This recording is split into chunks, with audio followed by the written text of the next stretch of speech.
আপনারা দেখতেই পাচ্ছেন প্রথম শুরু থেকে আর্জেন্টিনার খেলার দুর্ধর্ষ পারফরমেন্স, কিন্তু পারফরমেন্স ঠিক থাকলেও তাদের গতিবেগ কম ছিল। সেই জন্য প্রথম সারিতে তারা দুটি গোল খেয়ে ফেলেছিল। এখন খাওয়ার পরে যারা আর্জেন্টিনার সমর্থক রয়েছেন তাদের দাবিটা অন্যরকম।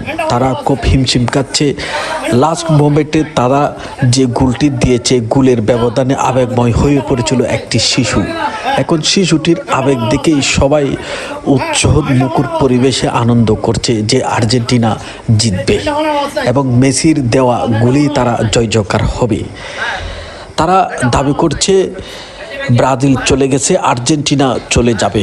বিশ্বকাপ মানে তো আর্জেন্টিনা ব্রাজিল, তাদের সমর্থক রয়েছে সারা বিশ্বে। বিশ্বের চতুর্থতম স্থান হচ্ছে আর্জেন্টিনা ব্রাজিল। এখন ছেলেটির বাবা ব্রাজিল সমর্থক, ছেলেটির বাবা কোনো রকম মানতে চাচ্ছে না আর্জেন্টিনা জিতবে। শেষ পর্যন্ত কি হয় প্রিয় দর্শক, আপনাদেরকে আবেগময় একটি দৃশ্য দেখানোর জন্য আপনাদের আমরা নিয়ে এসেছি। দর্শক আমাদের সাথেই থাকবেন। এই যে আর্জেন্টিনা ব্রাজিল খেলাটুকু অনুভব করতে, এখন যে ব্রাজিল চলে গেছে আর্জেন্টিনাও চলে যাচ্ছে সেরকম ধারণা করছেন তারা, কিন্তু না, আর্জেন্টিনা কোয়ার্টার ফাইনালে চলে গেছেন।